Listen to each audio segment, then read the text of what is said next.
Sahana Bhavatu Sahano Punaktu Saha Viryam Karavavahe Tejasvinavati Tamastu Ma Vidvishavahe. Om Shanti Shanti Shanti.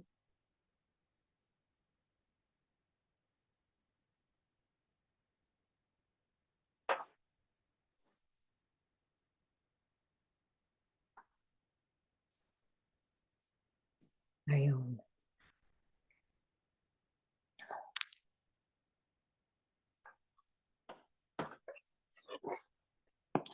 So we left off last week on Sattvik, Dhrti, Sattvik and Steadfastness. And Sattvik, Dhrti,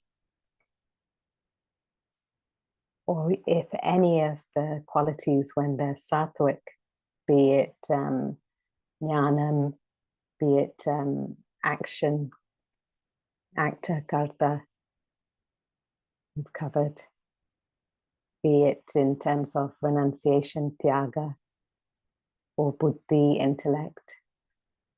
All of them are directing you in terms of your spiritual path inward, in terms of Sattvik. So Sattvik Dhrti, in order to gain any momentum or actually go anywhere, you need that consistency of purpose. So to actually think about spiritual enlightenment needs a good amount of steadfastness, Sattvik Dhrti. It's rarely spoken about in our society at all today. So that goal of inner peace or freedom requires Sattvik quality. And in terms of, we were looking at Sattvik Dhrti, that constant pursuit of mumukshatva to get to the self is key. Anybody else? What did we say was Sattvik Dhrti? What had we said last week? Anybody remember? What's a way of cultivating it?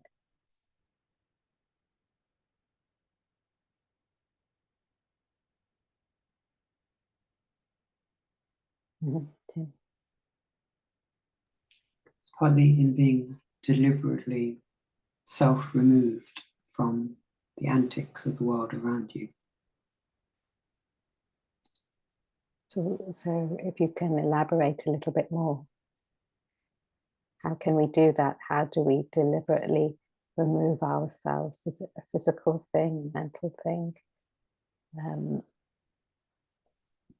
Well, the entanglement in the world is on many different levels, but it's partly, you often use the imagery of being a player on the stage. You are just removing yourself as an observer of yourself playing on the world. Mm-hmm. So in order to do that, what must there be? Because you could physically remove yourself, or, you know, what have you got to have in play in order to do that? How does one maintain that?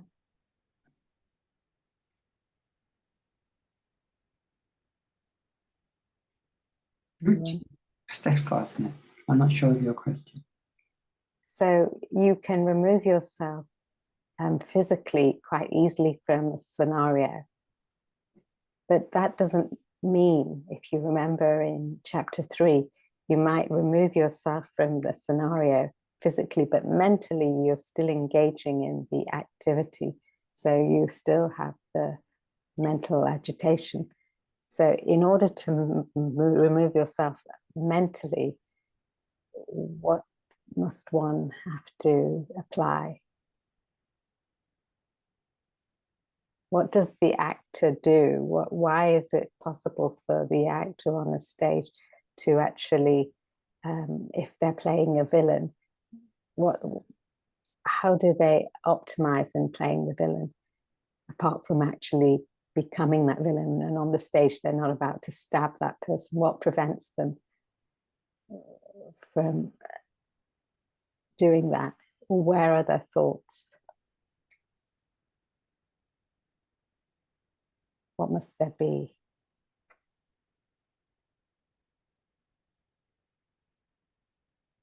They have an detached attachment.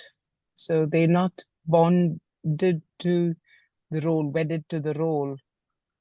Similarly, we need to operate in this world with that detached attachment, go on doing our job, but not get caught up in the bondage of I and mine, not have the katritva bhavana and say it, mama and aham in our actions.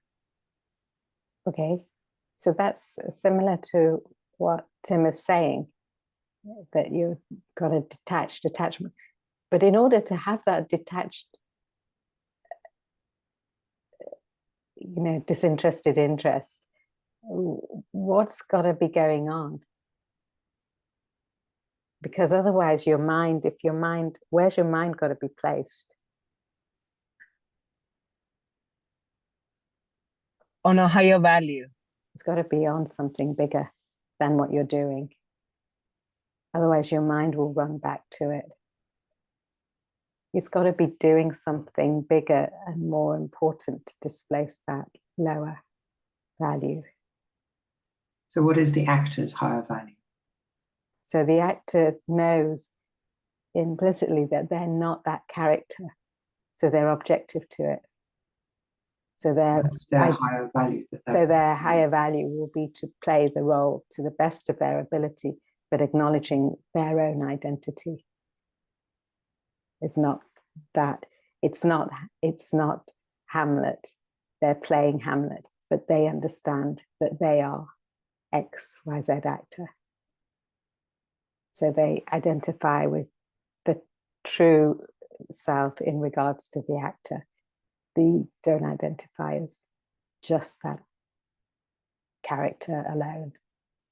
So with ourselves, we're constantly in the pursuit of a spiritual path. Our ideal is something of our own evolution, spiritual evolution, whether it be relative or absolute. So you're identifying with a bigger picture, something higher, something internal within, which we call all sorts of names: self, Atman, Brahman, self-development, an identification with your world, depending on where you want to place your focus. But if it's not there, the mind just goes back. Hence why people who have cravings or addictions can't maneuver off, because they've got no higher value to displace that value. Unless they have something bigger in their remit to displace the value, the mind will keep running back. So Sattvik Dhrti is in regards to spiritual evolution. So you're able to give the worldly things a perspective and set a value, and with an understanding that they're fleeting, they're changeable, they don't last forever. So you move on to your bigger value, and you have a perspective objectively that even this will pass away. So you keep going, move on with whatever it is you need to, with a higher focus. What else? Anything else? Sattvik, Dhrti, or any of the qualities of sattva?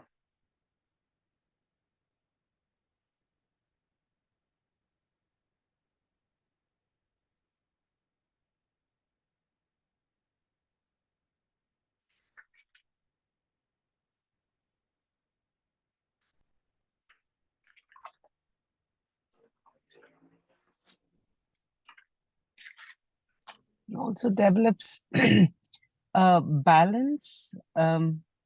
You are balanced in pleasure and pain, in the opposites, and your response is not, high and low when you start developing your sattvic qualities. So it's even, summer.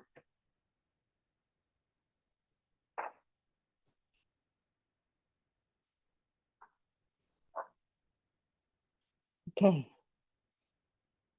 let's go. 34.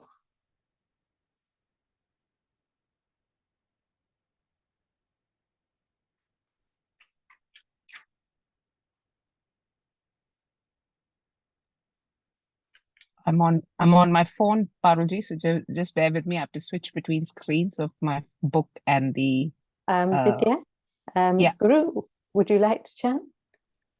Let Guru chant. I can chant. Okay. You want me to go? Go ahead. Okay. Yayatu dharma kamarthan dhritya dharayati arjuna prasangena phalakankshi dhritissa partharajasi. Okay, great. Aisha, if you could read the verse. Verse 94. Mm. But the steadfastness with which one clings to duty, pleasure, and wealth, O Arjun, much attached and desirous of fruit, that steadfastness, O Bharata, is rajasic. So that's steadfastness that one clings to duty. And we're always talking about obligatory duty. Generally, is that's what we've got to get onto. So here it's not talking about that duty in terms of one's obligations, but it's a mismatch. It's got a different connotation here when it's rajasic.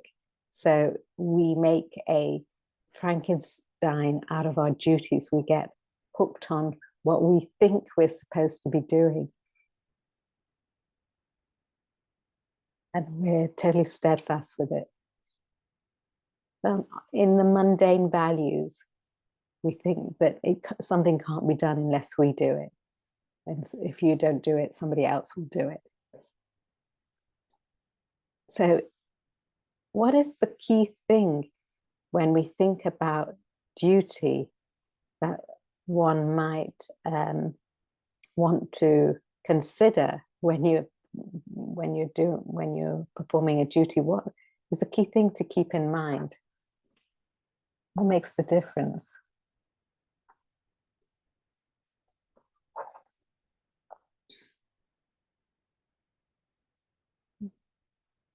What might be a duty which is not quite a duty, and what's essential in performing a duty? Mm-hmm. Text is a bit paradoxical here, because in English, a duty is something you have a duty to do. And it's trying to say there are some duties you don't have a duty to do. The rajasic duties are not true duties. So what's the basis on that one would say that? Maybe we need to do it a bit more. Guru, go ahead. I think in the Rajasic type of duty, there is a desire of the fruit, whereas I think there are mandatory duties in which I think you are not, so it is to be done without desiring for something more.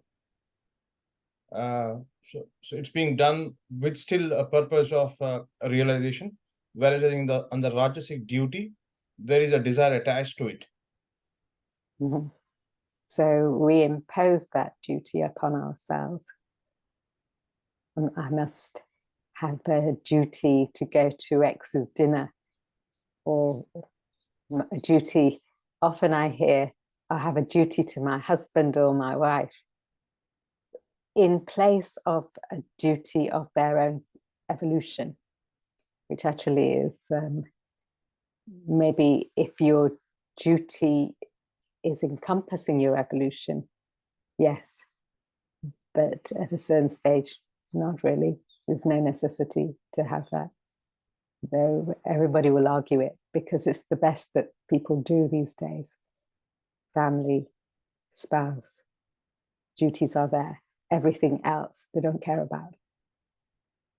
As long as they're serving their own family or maybe their own community, they don't care about everything else. Spiritual duty encompasses the whole lot. So people get threatened by duty, which they've imposed with a desire and they have an attachment to. But a Sattvik duty is obligation only to reach the higher. So you're making that distinction. If the action pushes you in a direction of something more universal, you take it. If not, you're not obliged to do it. So duties threaten us. Mundane duties.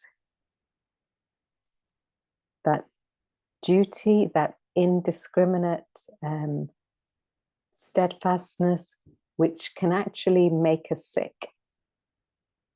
It's indiscriminate. Rajasic Dhrti. Self-imposed responsibilities, duties. So it's a push of constantly running after the world for one's satiation. And there's no limits to running after the world. It encourages a fever of doing and hugging on to responsibilities which really aren't perhaps your responsibility. So we constantly go in to acquire and enjoy. Our desire pushes us into the world to acquire things to enjoy. And we lose sight in that process, in that Rajasic Dhrti, that push of desire. We lose sight of the goal. So it may be more important to go to a dinner party than to come to a class or something like that. Not particularly this class, but something of higher value of this class. So duties, you make your own duties and pressures.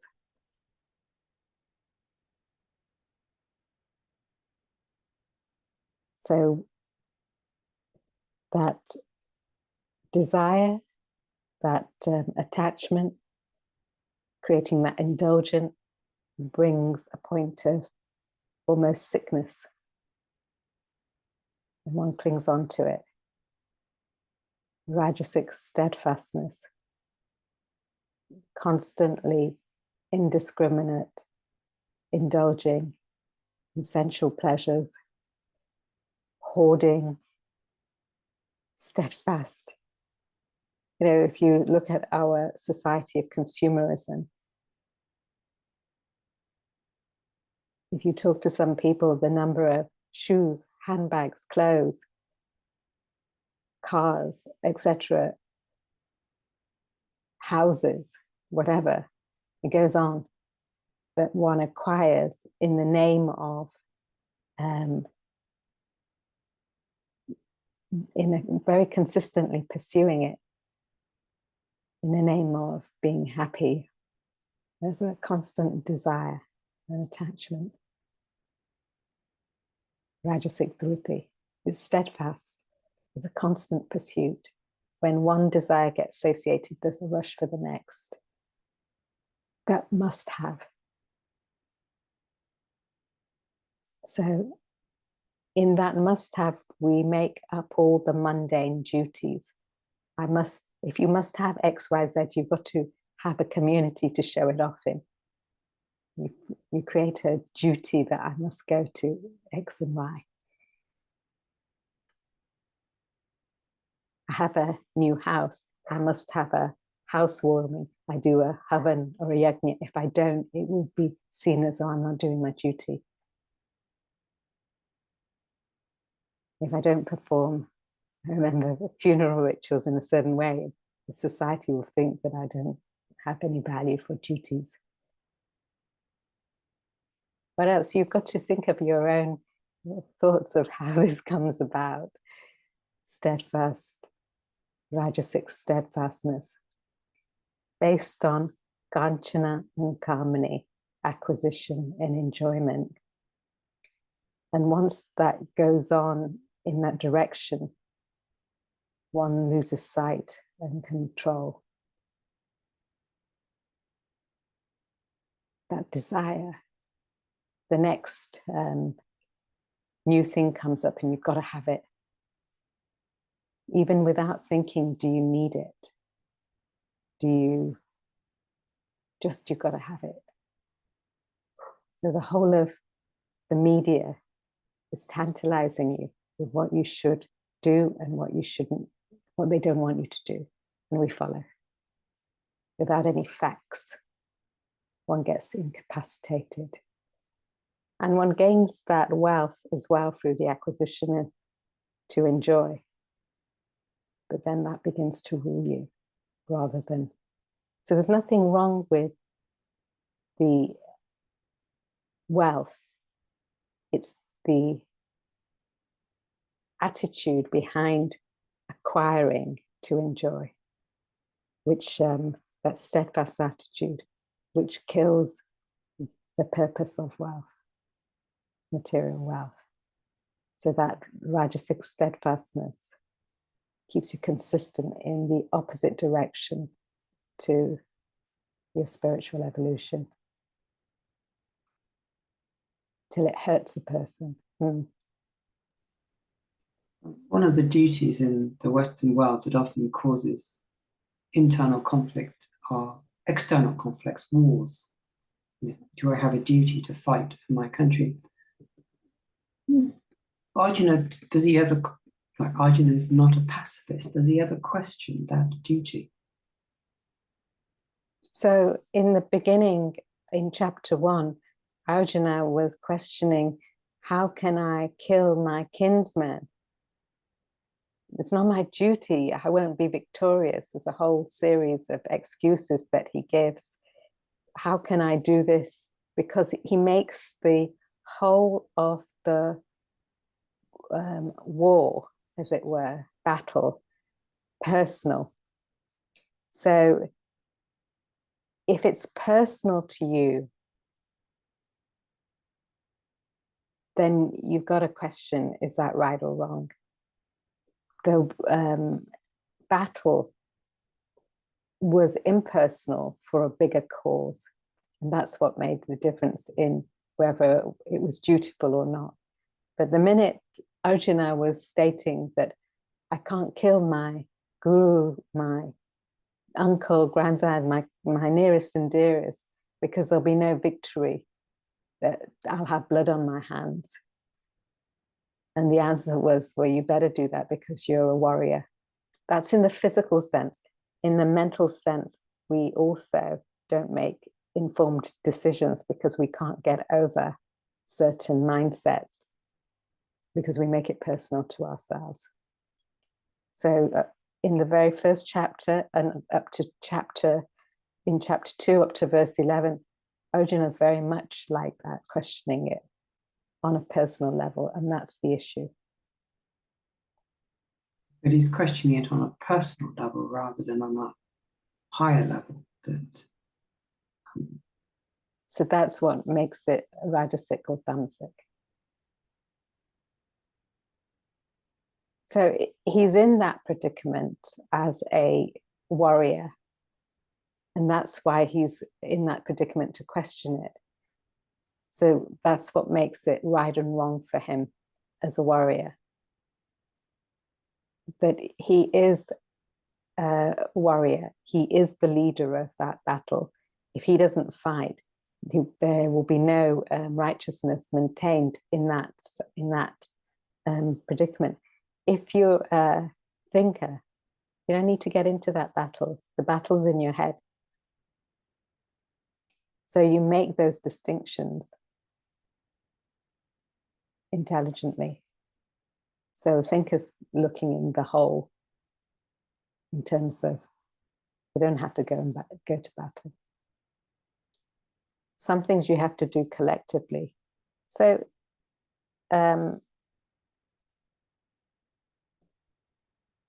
Arjuna was being Rajasic, Tamasic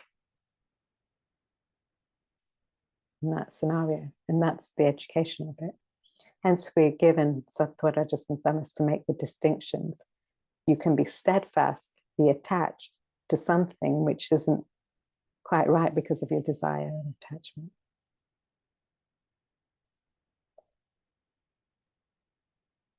So to most people in society, acquisition to enjoy is a very positive, good thing.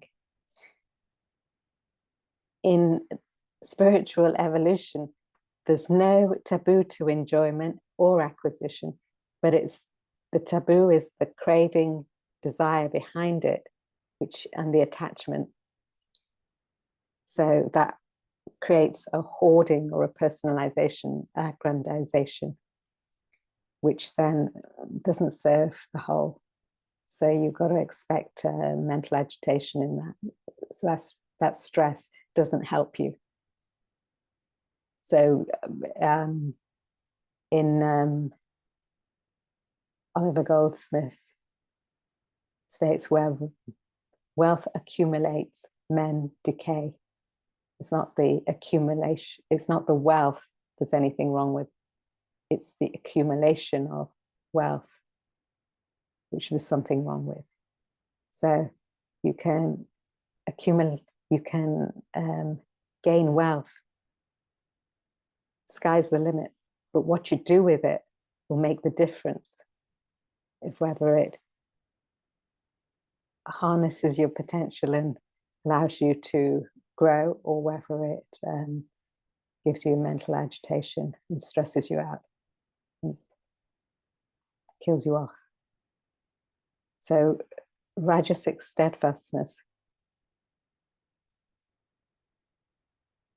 The caution is, however objective you may be, if you have a sattva in you, or if you're in your thought of spiritual evolution, if one's not careful along the way, when one gains certain worldly things, if one doesn't know how to handle it, it can incapacitate you.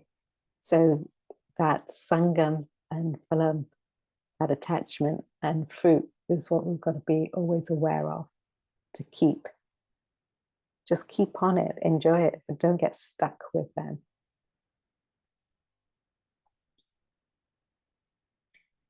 So such a person with Rajasic Dhrti has a desire and a want to gain the fruit of action, and gets attached to it, steadfast in it.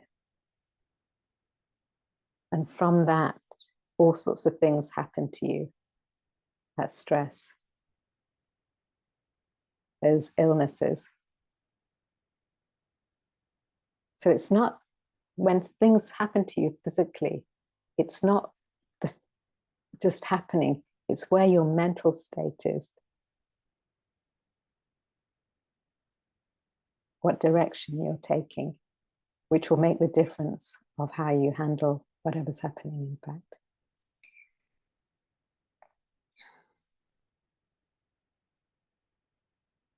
So to avoid any attachment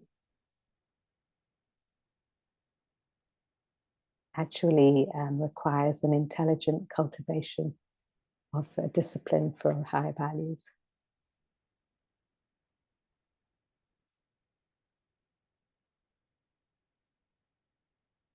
So when you've just got to think of it practically, when there's a lot of cultivation of acquisition and wealth, you've got to see what happens to it when it's misused.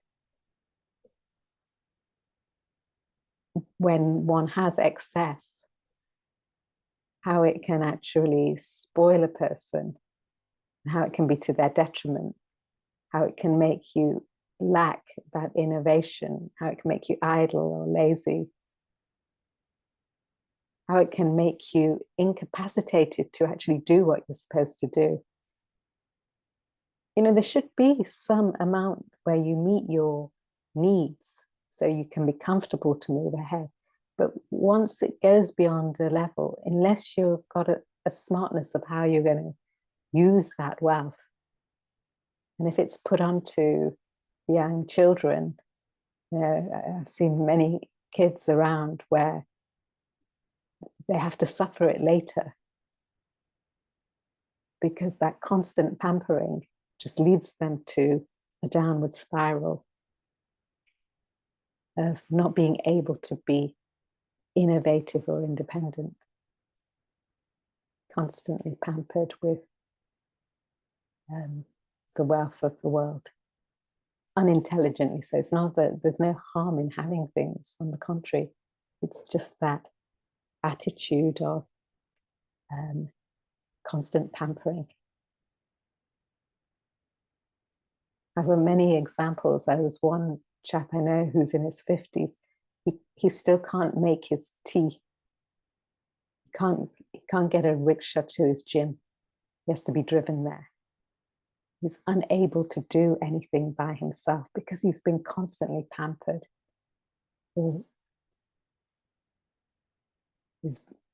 It's no fault of his own. His parents have just dumbed him down. And they did it out of love. It's so unfortunate. We see such examples. So Rajasic steadfastness, let's read it.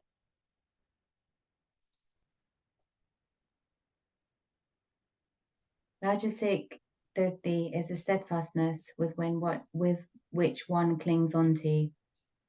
Dharma, duty, work is your creation. You impose duties upon yourself.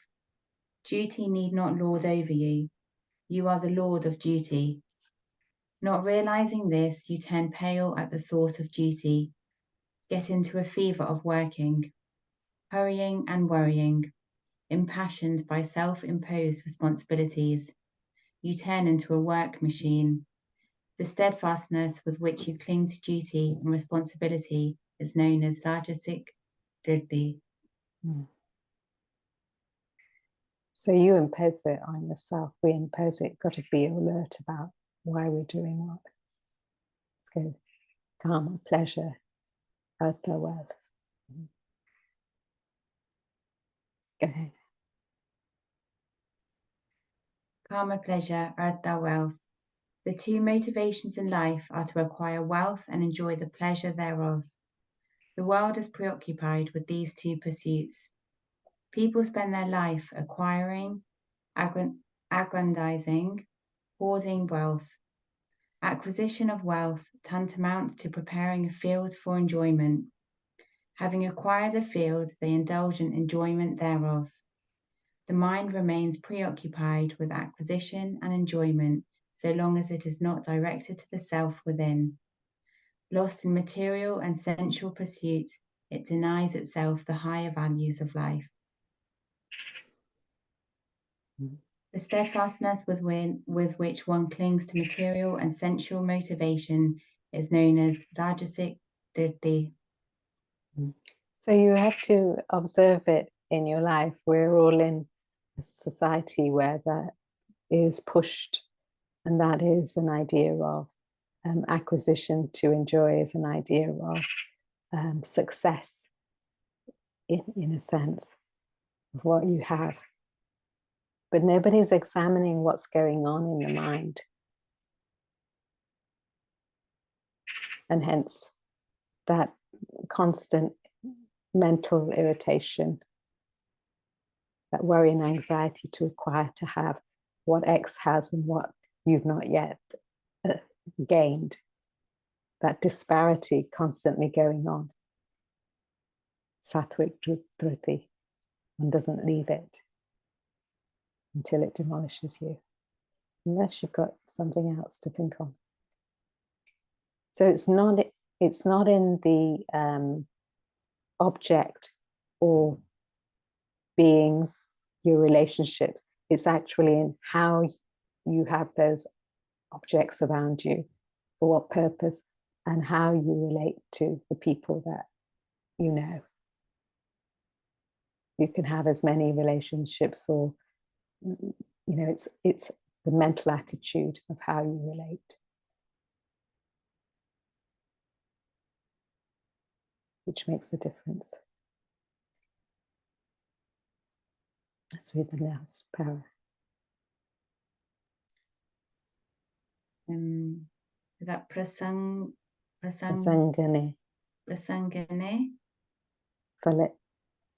Falesh, even my pronunciation. Kanshi. Falakangshi. Falakangshi. Much attached and desirous of fruit, the mind has another devastating quality. It brings in desire from the past and runs after future result. Thus suffers from perpetual attachment and longing for fruit of action. The steadfastness with which the mind clings to the past and future is rajasic Dhrti. So longing, that longing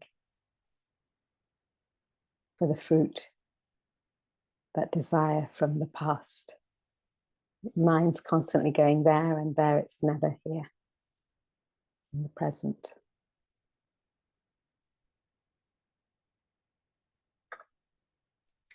Rajasic Dhrti. 35.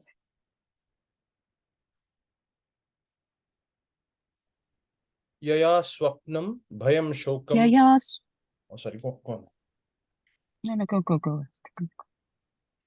Yaya swapnam bhayam shokam vishadam madam evacha na vimunchati durmedha dhriti sa partha tamasi.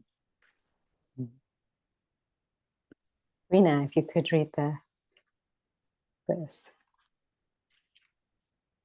The steadfastness with which a fool indeed does not give up dreaming, fear, grief, despair, and arrogance, that, O Partha, is tamasika. So, steadfastness, that consistency of purpose, what direction are you taking, is the important thing. So, tamasic Dhrti, steadfastness of a non-thinking person, gurumedu, fool. Somebody's got the potential but goes in the opposite direction. Doesn't give up on that dream. So we talk about swapnam, dream, waking dream, deep sleep states of consciousness. Here it's talking about that dream in a slightly different way, meaning it's always imagining things, not in the positive, but with no facts or with no base. So it clings on to things which give rise to superstition, things which you constantly see are destructive, cause fear in you, shokam, grief. So one's grief or suffering comes out of one's own selfishness. So one clings on to that. So an unselfish person is relatively peaceful. A selfish person is constantly agitated. So one has to think about what that means.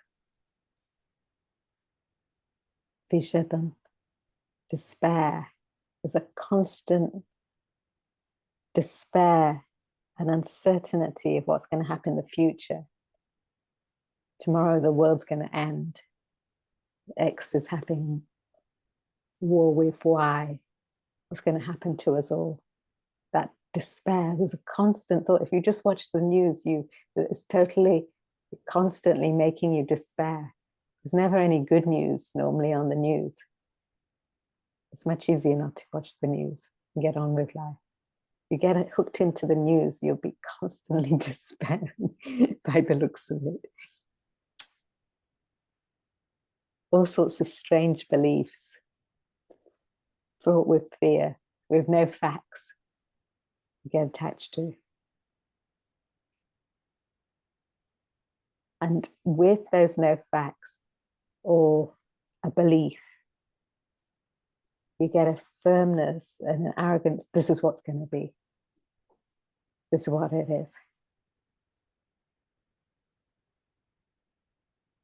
Somebody was telling me about a drug the other day. We were just talking, and they were insistent that this drug is good for this person. And I asked them, but what about this and this in terms of the side effects? Yes, this is so. But I said, well, what else is known? We don't know about it, but we know it's good. There's no facts, not enough facts to get into things. Yet we jump in. Tamasic ruins an individual's life with no facts.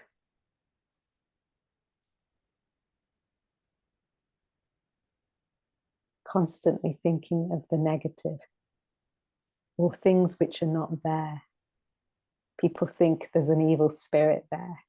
If there's an evil spirit, it's because of one's own making.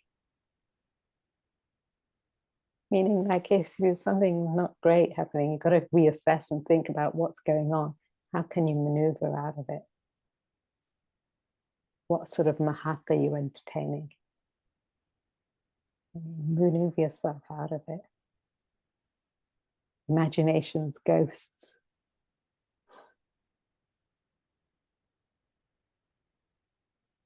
That fear of the unknown.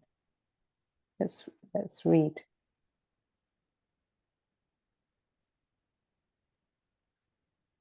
Tamasika Dhrti is the steadfastness with which a person foolishly keeps on dreaming, fearing, grieving, despairing, and becomes arrogant. These negativities plague his personality. Svapnam, dream, in this context means living in a dull, drowsy, imaginary world.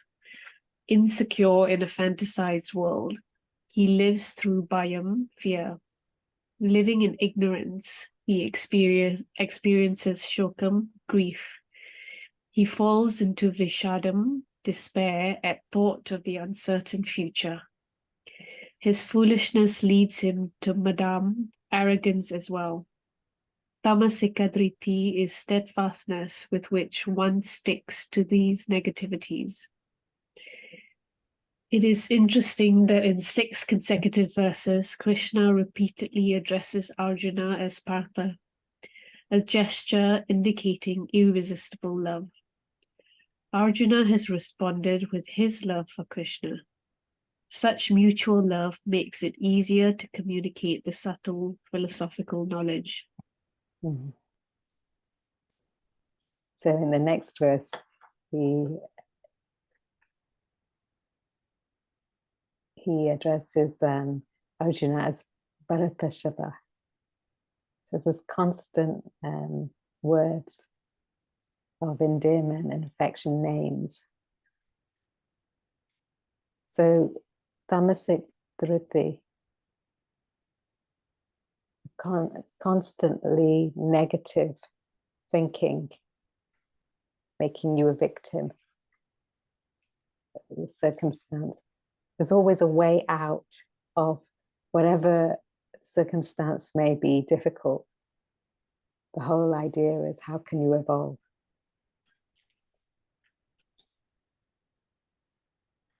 So it's a constant thinking of something bigger than yourself.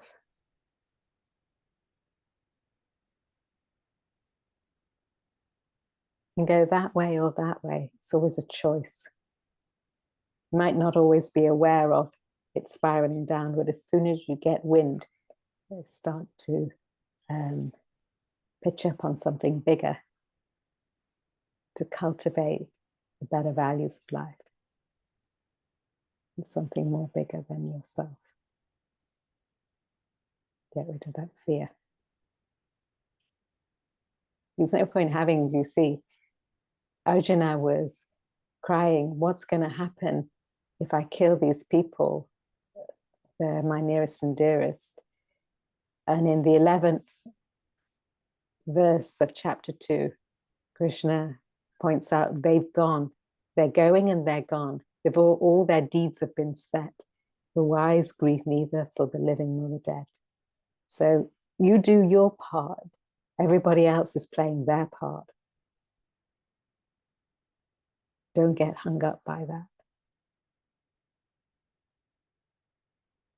It's so complex. You've got to keep that clarity and keep moving forward. Don't worry about what everybody else is doing. Tim, did you put your hand? Yeah, just to summarize these 3 verses, the difference between Dhrti, Sattvik, Rajasic, and Tamasic is Sattvik Dhrti is steadfastness on achieving the self. And achieving anything else falls into Tamasic or Rajasic Dhrti. Is that a fair summary of these 3 verses? Yeah, so there's shades of grey in each one, but essentially that's it. So if you saw the shade of grey in Sattvik Dhrti, it would be that perhaps you can't picture up on the self alone. Perhaps you've embarked on a spiritual journey. So your Dhrti is in creating a bigger identification with your world. You know, there's an objective perspective, so you identify not with the mundane values, but something bigger in terms of your world until you can identify with that self within all. So it's a progression. So it's always in the context of your spiritual evolution, Sattvik Dhrti. Rajasic is in the material acquisition and enjoyment. And Tamasic is having a steadfastness where it's just not based on any reason, facts. It's based on the opposite. It's based on assumptions which have no facts, which have imaginations attached to them, which don't have a reality, which spiral you down. So essentially that's what it is. There's little grey areas in each one. Because it's a progression, your spiritual evolution is progression. Let's go. 36.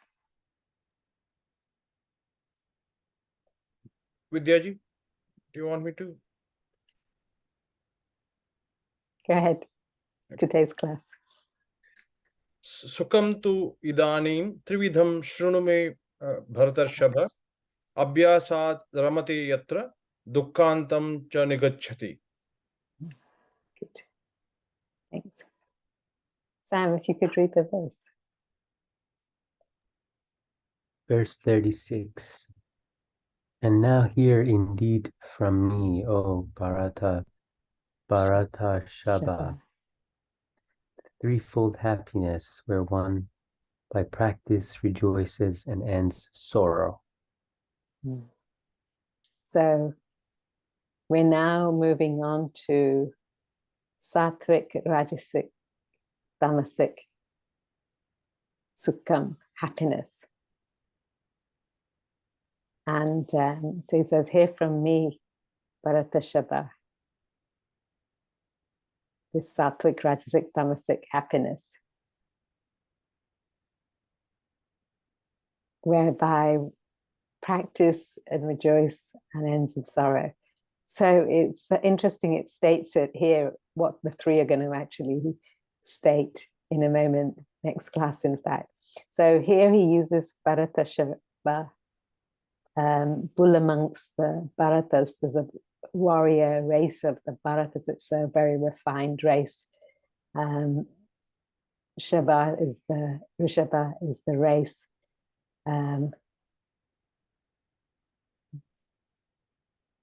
That which is what's the word? Bharata giving light in terms of the higher. So a bull is considered as one why it's worshipped, because it does the maximum work for the minimum take profit. Whereas humans, what are humans after in today? Anybody? So if the bull is known to put in the maximum but needs the least given back profit, what's the human predicament? The humans seem to take a lot from either the society, the ecosystem, the ecology, the environment, and seem to be giving almost nothing. Exactly. So minimum work is the human want and the maximum profit. So it's the opposite. So if you think about it, we're here all over the world. I'm not going into the details, but generally, people don't want to work 7 days a week. And now we're coming to a 4-day week. Originally, it was not 7 days, we made it to 5 days weekend. We have the weekend free. And then it's now coming to 4-day. And partly because of a lack of intelligent distribution of work, that one might feel that. But there's a general want for less work and more perks, profit. So the whole of the world is spiraling that way. Not recognizing, as Ramatirtha puts it, that intense work is rest. So your pleasure and evolution and enjoyment is in your work. And actually, the lack of work is what's stressful. So we could discuss this in length, because it's not that one should be a machine and work endlessly without thinking. That's totally tamasic and rajasic. But it's the method of work and where your attitude, where your thoughts are in your pursuit of work is very different than mechanically working for acquisition and enjoyment. So karma, what's that? Karyam karma karoteha, sa sannyasi, sa yogi. Without the fruit of action, but with passion and fire, one acts. There's a different type of work than steadfastly acting for the fruit with a desire. Then you need a 4-day, 3-day, 2-day, 1-day week of work because you're totally exhausted. So one fuels your energy, the other one depletes your energy. It's totally the attitude. So he's going to talk about Sattvik, Rajasic, Tamasic, Sukham, happiness next week. Isha. Can I just ask a question? So with that, with what you just said, so say for example, if someone has a higher goal, so is working for, let's say, to be able to earn money to then focus on the self. And so earning this money, what they're doing with this money is to either serve others or at some point get to a point where they can focus more time on self-discovery. But so that's their goal. But their job involves, let's say, 12 hours a day at a laptop, is super intense, is super pressured, and they cannot, every hour you can't be thinking of the higher goal because you're completely absorbed in your work. And if you're working 12, 13 hours a day at a laptop for 5 days, and you're doing that for years and years, the effect of that is going to be your health. You're sacrificing your health. So I don't understand how that fits into to what you've just said, because if you're then reducing your hours because you're aware of the impact it's having on your health, then so you reduce, let's say, to 4 days. No, I don't see how the rest. So you're quite right. You can't do that. It's that whole Rajasic system doesn't allow for you to cultivate an attitude. So you have to make time to cultivate the higher values, so that in your whatever you pursue in life, you can do it longer hours, but you do it with pleasure. It's a different attitude. You cultivate a capacity with the right attitude, which means you've got to take out time to do it. But how can where does the pleasure come from? If you're working to a deadline, I don't know how you can cultivate pleasure when you've got a lot of pressure on your shoulders if you don't meet that deadline, and the consequences of that are so great. I'm wondering how you then cultivate that enjoyment in what you're doing. Who creates the pressure? Well, the consequences of not meeting a deadline, for example, and the effect it will have on an individual. Mm. So the pressure is created by yourself because you're concerned about that deadline. But you might well reach the deadline more quickly if you actually focus on the work than dissipate your energies worrying about the work. And the whole society is geared towards a deadline, the result of action, rather than the action per se. So the pleasure is in the actual doing. Once you're involved in doing your work, the time goes. So the time will go very quickly, and in the sense that you're not worried or you're not anxious. But the minute you think of the deadline, you're in trouble. And mostly we're thinking of the deadline. It's not unintelligent. You have a deadline, you've got to keep to the deadline. But if your thoughts are on the deadline, you have pressure. If your thoughts are on the present action, you're more inclined to get it done within the deadline if it's realistic. If it's not realistic, you've chosen a route or a path which creates those unrealistic scenarios. So you've got to put up with that. But it's to do with your attitude, which will keep your peace of mind or keep you stressed. It's not to do with the work per se.